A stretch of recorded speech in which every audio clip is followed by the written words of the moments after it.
Master रघुवीर खेडकर लोकनाट्य तमाशा या ठिकाणी सांगली जिल्ह्यातल्या पलूस तालुक्यातील आंधळी या गावी आलेला आहे आणि खरोखर रघुवीर भाऊ हे पद्मभूषण पुरस्कारानं सन्मानित झालेले आहेत. खूप आनंद आहे मराठी तमाशा रसिकांना.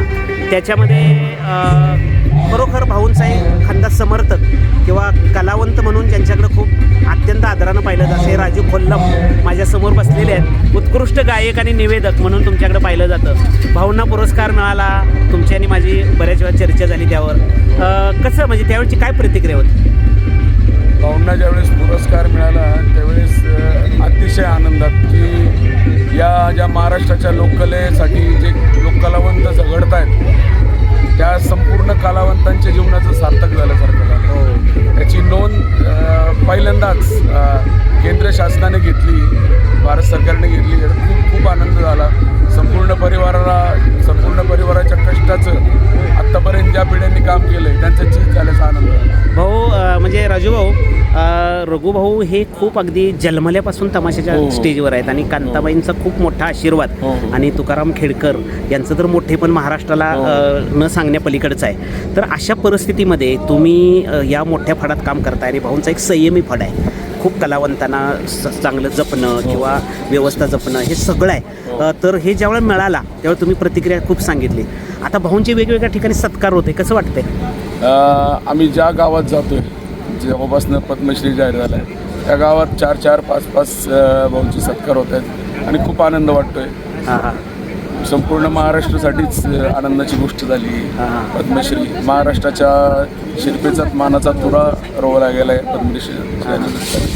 राजूभाऊ, तुम्ही किती वर्षापासून हा भाऊंच्या बरोबर आहे? मी तसा 28 वर्षापासून आहे आणि ऑन स्टेज जवळजवळ 24 वर्ष झाली की भाऊंबरोबर स्टेज शेअर करतोय मी. बरोबर, म्हणजे तुम्हाला हे सगळा तमाशा तसा तुम्ही खूप बघितलं आहे, चढ उतार बघितलेले आहेत. आता काय बदललं आहे? पण आता भाऊनी मागाशी माथा व्यक्त केली की कलावंत रसिकांची मानसिकता खूप बदललेली आहे. गणगवळण करू देत नाहीत, काय करत नाहीत. याच्यामध्ये तुम्हाला काय वाटतं?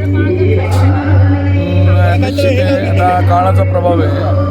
आजच्या युगात जिथं म्हणजे मल्टिप्लेक्स थिएटर सुद्धा चालत नाही, ते चालत नाही, लोक आवर्जून जात नाहीत, सगळं मोबाईलवरतीच. अशा युगात देखील आजही तमाशावरती प्रेम आहे लोकांचं. कारण आता आपण बघतोय सांगलीसारखी ठिकाणी आम्ही खूप लांब लांब यात्रेसाठी तमाशाच लोक पहिला प्रिपेअर करतात आणि तरुणांची पण साथ आहे. सोशल मीडियाच्या दृष्टीने तर थोडंसं कलावंतांनी हँडल करायला हवं.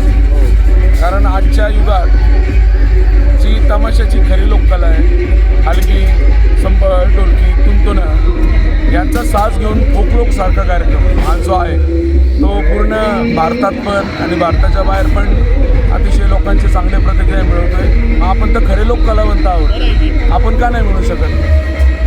निश्चितच आहे. याच्यातून तमाशात सुद्धा त्या म्हणजे तरुण वर्ग पण पाहिजे आपल्याला. तरुण वर्ग तर पाहिजे, निश्चित पाहिजे. फक्त आता कसं आहे सादरीकरणाचं जे महत्त्व आहे ना थोडंसं बॅलन्स केला पाहिजे. चित्रपटाचा प्रभाव असेल किंवा पाश्चात्य वाद्यांचा प्रभाव असेल किंवा कलेचं स्वरूप बदललं असेल किंवा प्रसार माध्यम असतील त्याच्यामुळे ते तरुणांची अपेक्षा बदललेली आहे. आणि नाही आणि तरुणांची अपेक्षा आणि काळाचा कसा आहे प्रभाव आहे बदलत राहत होतो. आता फोकलोकला 2,000 रुपये तिकीट देऊन लोक बघायला जातात. काय बघायला जातात? संबळ, हलगी वाजवलेली ते बघायला जातात. त्यातला गण म्हटलेला किंवा त्यातलं गवळणी बघायला जातात लोक. फोकलोकच्या लोकांना ओरिजिनल जे आहे त्याचं आकर्षण नेहमी राहणारच आहे आणि ओरिजिनल राहणारच. म्हणजे त्याचा प्रेक्षकवर राग आहेच. आणि जो म्हणजे तरुण वर्ग असा आहे की ज्याला कलेविषयी जास्त नाही, त्याला नुसता बाबा हे वरवरचं बघायचं आहे. त्याला म्हणजे गाणी चित्रपटातले एवढं बघायचं आहे. पण ज्याला खरी आवड आहे तो फ्लो कार बघायला जाणारच आहे. नक्कीच तमाशाच बघायला जातो. आजही असे तरुण मित्र आहेत माझे की त्यांना तमाशाच आवडतो. वा चित्रपट बघायला नाही आवडत त्यांना, ते तमाशातच सोशल मीडियावर. म्हणजे आपण जशी आवड निर्माण करेल तसं आहे माणसाचं. आणि प्रत्येक माणसाचं तसंच आहे. ज्याला काय आवडेल तो त्या पद्धतीनं तिथं त्याचे अभिरुची वाढत जाईल. बरोबर.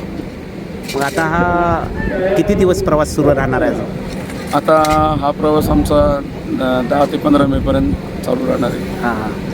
आणि पुन्हा परत नव्यानं सुरुवात, नवी ऊर्जा घेऊन रसिकांसाठी काहीतरी नवीन करायचं ही भावना नेहमीच आमची राहणार आहे. तर राजूभाऊ कोल्लम यांनी खूप रघुभाऊंच्या विषयी आणि तमाशा फडाविषयी माहिती सांगितलेली आहे. खूप आनंद भाऊ झाला, तुम्ही खूप भाऊंच्या विषयी चांगलं बोला. राजूभाऊ, हो. मगाशी आपण मास्टर रघुवीर खेडकर साहेब यांच्या पद्मभूषण पुरस्काराच्या संदर्भात आणि एकूणच मराठी तमाशा परंपरेविषयी थोडंसं संवाद करत होतो. हो. आणि खूप तळमळीनं तुम्ही आपल्या कुटुंबाविषयी सांगत होता. पण मराठी तमाशा परंपरेतनं कुठंतरी आपण काही पात्र हरवलेली आहेत की जी म्हणजे आंध्रामधून एका लोककलेतून आपल्या तमाशा कलेमध्ये जी काही मावशी नावाचं पात्र आलं ते अजून टिकून राहणं गरजेचं आहे किंवा सोंगाड्या टिकून राहणं गरजेचं आहे. तर याविषयी काय वाटतंय? निश्चित मावशी किंवा सोंगाड्या हे तमाशाचा आत्मा म्हटलं तरी हरकत नाही आपल्याला. आणि या काळात जर ते टिकवायचं असेल तर चालू जी सामाजिक स्थिती हो. आहे त्यातले विनोद त्या मावशीच्या तोंडून यायला हवेत, हो. त्या सरदाराच्या तोंडून यायला हवेत थोडंसं. म्हणजे गणगवळणीमध्ये मथुरेचा बाजार हे एक कथानाट्य आहे. हो, आहे. त्याच्यामध्ये मावशी येते आणि ती मावशी म्हणजे पुरुष असतो साडी पुरुष असतो, बरोबर. आणि ते टिकलं पाहिजे तर त्या तमाशा कलेला अंग आहे. आणि हो. मग पारंपरिक गवळण झाली म्हणजे जशी आपल्याकडं खूप सुंदर आता गवळण होणार आहे आणि ती गवळण आम्हाला खूप आवडते. म्हणजे मंदाताई आणि म्हणतात, पूर्वीच्या तमाशात मावशी हे पात्र लक्षात राहणारं पात्र आपण म्हणतो, अगदी महत्वाचं पात्र लोकांच्या लक्षात राहायचं. आत्ताच्या काळात पण तसंच आहे, पण आत्ताच्या चालू परिस्थितीतले संदर्भ विनोदात घेतले पाहिजेत. हो. तेव्हा ते कॅरेक्टर थोडंसं प्रकाशात येईल. अजून हे सगळं हरवलंय आता. हरवलेला आहे किंवा दुर्लक्षित भाग झाला असं म्हणू. कारण तरुण मुलांची जी गाण्याची आवड आहे हो. त्याच्यामुळे सगळ्या कलावंतांनी त्या गोष्टीकडे फोकस केला, संगीताकडे जास्त. आणि जो मूळ आहे आपला तमाशाचं गणगवळण त्याकडे थोडंसं दुर्लक्ष झालं. अजूनही तमाशात होते पण तिला जेवढं महत्त्व पाहिजे ते आत्ता नाही. आत्ताचं महत्त्व फक्त गाण्यांना देतो. त्यामुळं भाऊ जसं म्हणतात की तमाशा कुठेतरी आता संपल्यात जमा आहे असं वाटतंय आपल्याला. आणि मग तरुण मुलं ही आपल्याला पाहिजेत, बरोबर आहे. पण पारंपरिक बाज जपला पाहिजे हे मात्र नाही. पारंपरिक बाज जपला पाहिजे. पारंपरिक बाज जपण्यासाठी चालू समाजातील चालू स्थितीवरती भाष्य केलं पाहिजे कलावंतांनी. हो. तर तो रसिकांशी कनेक्टेड होईल, लोकांचा रिस्पॉन्स त्याला मिळेल. उदाहरणार्थ आता एक आपले खरात बाबांचं हां. प्रकरण चालू आहे, त्यातला एक विनोद घेतात वरती, प्रचंड लोकांचा प्रतिसाद मिळतो. म्हणजे तुम्हाला प्रतिसाद मिळवण्यासाठी समाजातली चालू स्थितीवरती भाष्य करणे गरजेचं आहे. लोकांच्या जे आता म्हणजे चालू स्थिती आहे लोकांच्या लक्षात आहे, लोकांना त्याचा हे होतं. हे पूर्वी सुद्धा तसंच असायचं की आमची महाराष्ट्रातली ही जी तमाशा लोककला आहे याच्यामधला सोंगाडे असेल पूर्वी किंवा सामाजिक वास्तव परिस्थिती गुलाब मामा बरोबर जे होते. उदाहरणार्थ गाढवाचं लग्न असेल, राजकीय विनोद चालायचे किंवा समाजात घडणारे वगनाट्य यायची म्हणजे पादल सरकारांची. अगदी देशात एखादा नवीन प्रयोग झाला तर तो सुद्धा विषय तमाशात येत होतो. कुठलं संकट असेल देशावर आणि वगनाट्य सुद्धा बरीच आली सामाजिक वास्तव जे घडणारे म्हणजे गणपती विमानाने 35 वगनाट्य दिली त्यातली 20-22 वगनाट्य सामाजिक परिस्थिती घडलेल्या घटनेवरच होती. सामाजिक वगनाट्य होती. एक काळ होता पहिल्यांदा पौराणिक वगनाट्यांचा, नंतर ऐतिहासिक वगनाट्यांचा, नंतर सामाजिक वगनाट्यांचा. चांगलं आहे. म्हणजे या सगळ्या परिस्थितीमध्ये तुम्ही आता काय म्हणजे काय अपेक्षित आहे म्हणजे तमाशातून प्रेक्षकांना काय द्यायचं आहे आणि प्रेक्षकांच्यांना तुम्हाला दररोज काय मागणी असते? सध्या तरी मुलांना नृत्यांगनेविषयी खूप आकर्षण आहे. अगदी गाण्यातलं सूर समजत नाही काय नाही, बेसूर असलं तरी चालेल म्हणणारा, पण ती नृत्यांगना छान असेल तर. माझं मत आहे की लैंगिकतेला जास्त प्राधान्य दिलं जाते. लैंगिकतेला हो प्राधान्य जास्त. म्हणजे त्याच्यातलं नॉलेज असण्यापेक्षा त्याच्यातलं म्हणजे संगीताचं, तालाचं, स्वराचं कला बघण्यापेक्षा कलावतीकडे जास्त फोकस झाला आहे. हां.